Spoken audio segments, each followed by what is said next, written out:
During our last lecture, we talked about the energy equation और वहाँ पे हमने आगे कुछ सिंप्लीफिकेशंस के बाद और कुछ मैनिपुलेशन के बाद में जो ये इस वक्त में आपको इक्वेशन ऊपर में लिखी हुई दिख रही है h equals to E by G which is equal to V1 square minus V2 square by 2G. This would be our first term. Then U1 square minus U2 square by 2G our second term. And then W2 square minus W1 square by 2G, the third term.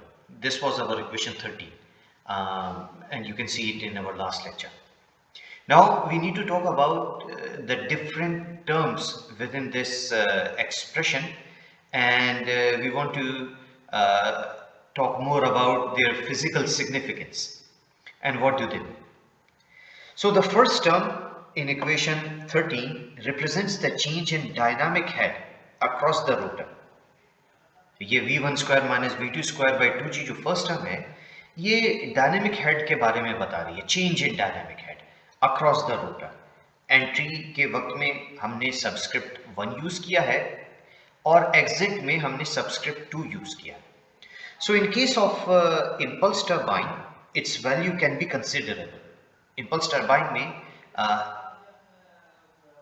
Let's say hydraulic impulse turbine, Pelton turbine की बात करते हैं. Nozzle से water निकला V1 velocity के ऊपर और turbine पे आके टरबाइन वेन पे आके वो हिट करता है और फिर एग्जिट होती है from the turbine at velocity V2. तो इम्पल्स टरबाइन के केस में हम ये कह रहे हैं कि वहाँ पे ये हेड काफ़ी considerable होगा. In case of impulse turbine, most of the energy change is due to the absolute kinetic energy in the form of impulse action on the blade. Now, well-designed power-producing machine would have minimal exiting kinetic head, kinetic energy head. ये जो first term है, ये kinetic energy head के बारे में बता रहा है. तो जितना हम इसको maximize कर सकेंगे, उतना ज़्यादा वेल डिज़ाइन हमारा मशीन होगा. अब अगर टरबाइन के केस में हम बात करते हैं तो V1 एक फिक्स्ड है. बात यहाँ पे हो रही है कि V2 को कितना मिनिमाइज कर सकते हैं. तो जितना भी काइनेटिक एनर्जी का हेड चेंज होगा ये पूरा का पूरा हमें लेट्स से टरबाइन के केस में बात करते हैं हमको यूजेबल एनर्जी की फॉर्म में मिलेगा. In power consuming devices increase in dynamic head would lead to more power input to the rotor. Power consuming devices यानी अगर पंप की बात करते हैं, ठीक है, तो वहां पे जितना डायनेमिक हेड में इंक्रीज होगा this would lead to more power input to the rotor. If kinetic energy head is too large, if this is too large, then a diffuser is attached to the end of the rotor to convert it partially to pressure. अभी आगे हम कुछ cases में turbine में देखेंगे कि आगे में diffuser, by diffuser we mean something where area is increasing in the direction of flow. This would be diffuser, and as you know through mass conservation A1 V1 would be A2 V2. So through this what would happen, through this and through let's say Euler's equation where we can say that P plus V square by 2 is something which is conserved, where there are no big differences in the elevation at inlet and exit.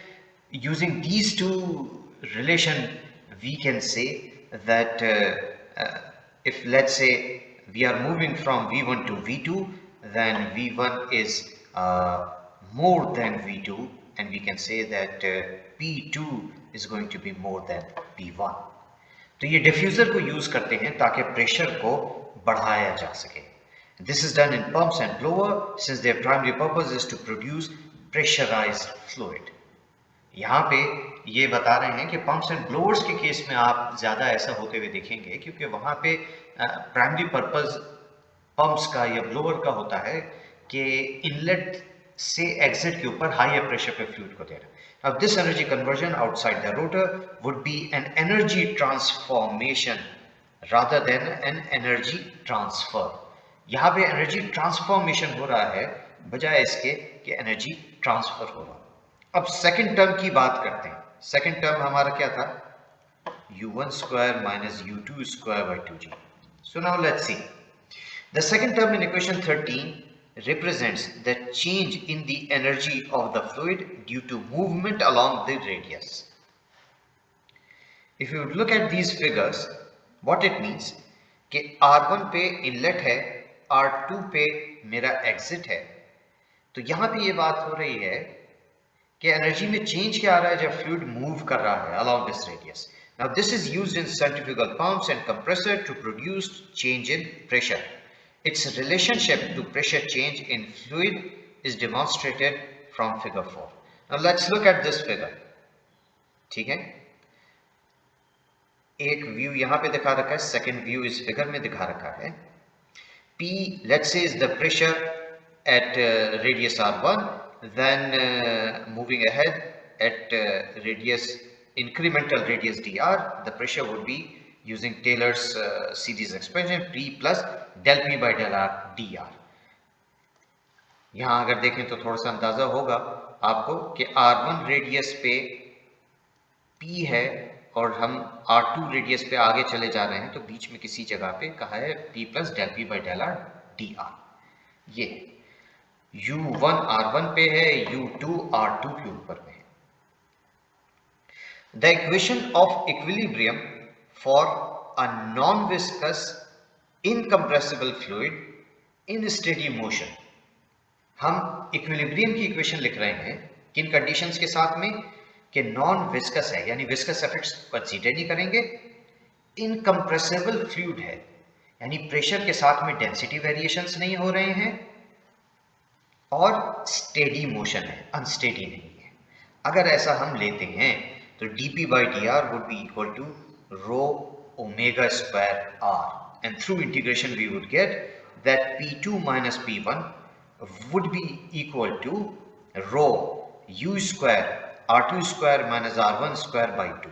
Omega और u के बीच का relation हमने यहां से लिया है, u which is blade velocity would be equal to r time omega। Okay,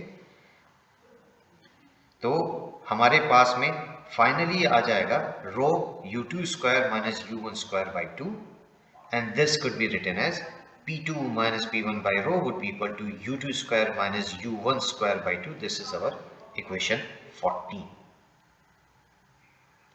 इससे ये पता चलता है as the fluid moves along the radius from R1 to R2, the static pressure P2 and P1 are the static pressure, so the static pressure increases due to centrifugal effect। तो second term से pressure के बारे में जो changes हैं उसके बारे में पता चल रहा है कि जैसे हमारा फ्लूइड मूव कर रहा है R1 रेडियस से R2 रेडियस के ऊपर, R1 रेडियस से R2 रेडियस के ऊपर में जैसे हमारा फ्लूइड मूव कर रहा है, तो हमको ये दिखाई दे रहा है कि हमारा प्रेशर जो है वो स्टैटिक प्रेशर इंक्रीज हो रहा है, and this increase in static pressure is due to centrifugal effect. Okay, this is something which is intuitive also. I mean, just by intuition you can get the idea what we are talking about. Now let's go to the third term, which is w2 square minus w1 square by 2g. Third term of equation 13 is the change in kinetic energy due to change in relative velocity measured with respect to the rotor. Here we are talking about relative velocity measured with respect to the rotor.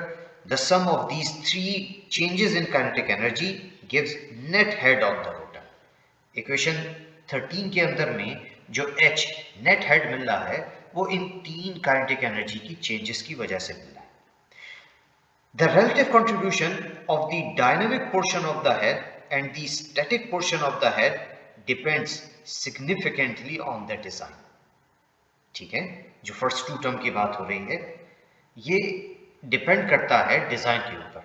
The relative proportion is described bye degree of reaction, यानी कि V1 या ये कह लें capital V, ठीक है, और जो स्टैटिक हेड की बात हो रही है U की वजह से प्रेशर में जो चेंजेस आ रहा था, ये अगर इन दोनों के बीच का प्रोपोर्शन को देखा जाए ये पता चलता है हमको डिग्री ऑफ रिएक्शन से. Degree of reaction is something which tells us about it.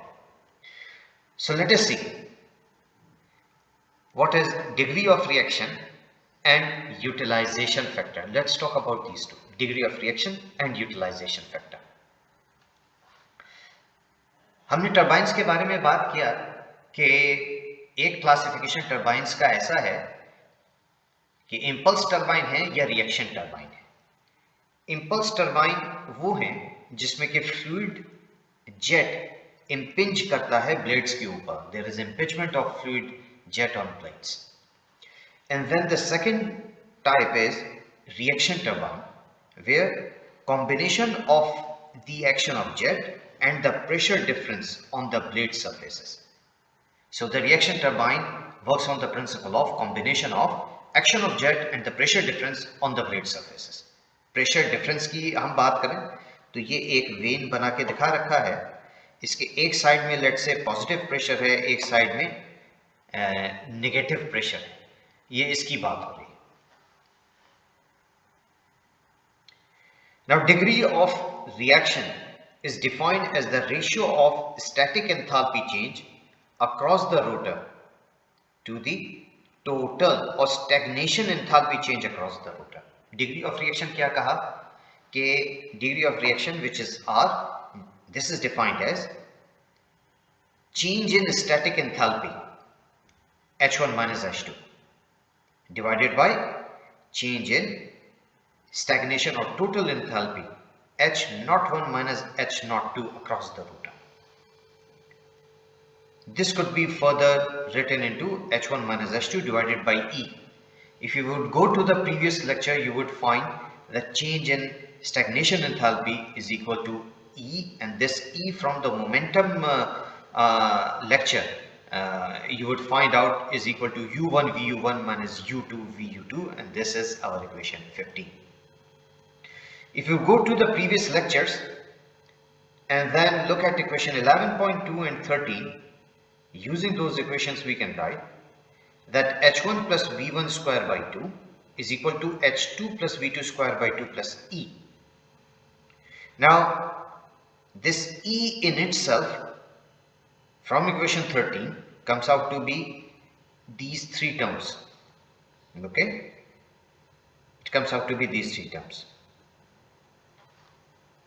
With certain modification we can write it like this, and finally H1 minus H2 can be written as U1 square minus U2 square by 2 plus W2 square minus W1 square by 2, and this is our equation 16. If we combine equation 15, which means the equation through which we got degree of reaction, and equation 16, finally my degree of reaction would come out to be U1 square minus U2 square plus W2 square minus W1 square divided by V1 square minus V2 square plus U1 minus U2 square plus W2 square minus W1 square.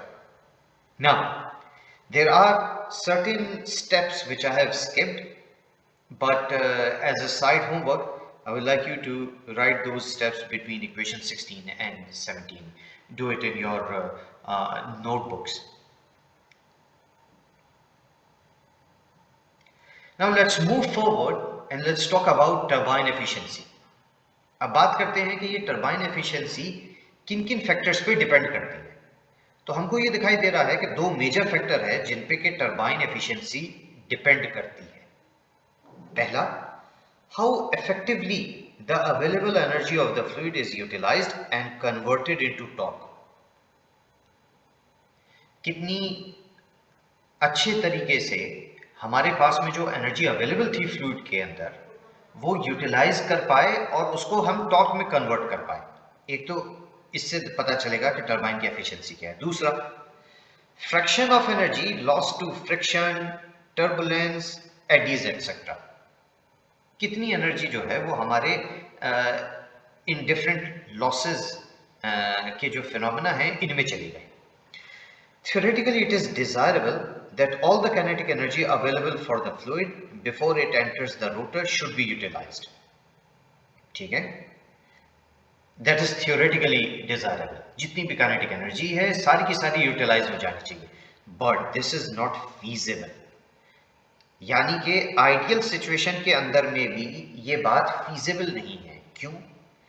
क्योंकि not all energy is converted into useful work. The fluid has to have a finite residual kinetic energy in order to leave the rotor. अगर fluid को rotor से बाहर निकलना है तो उसके अंदर कुछ तो एनर्जी होनी चाहिए जिसकी वजह से वो रोटर से एग्जिट कर पाएगा. ठीक है? Otherwise fluid would enter the rotor and not leave, which is physically impossible. So the ratio of energy produced under ideal conditions to the available energy at the entrance is called the utilization factor or diagram efficiency.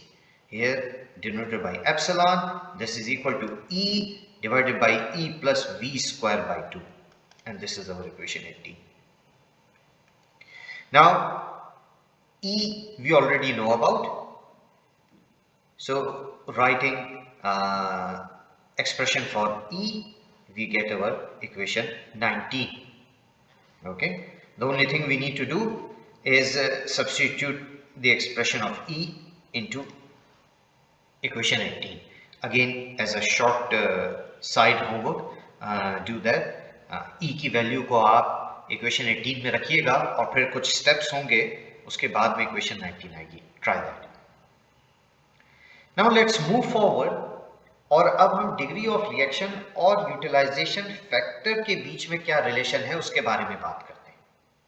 यहाँ पे हमने assumption कुछ ले रखे हैं.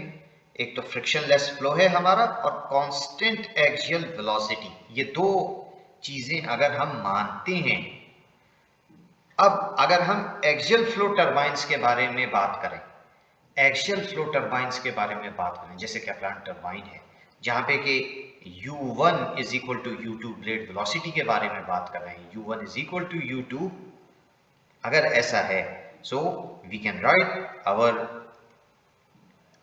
R degree of reaction would be W2 square minus W1 square divided by V1 square minus V2 square plus W2 square minus W1 square. From here we can get that W2 square minus W1 square would be equal to R divided by 1 minus R V1 square minus V2 square, and this is our equation 20.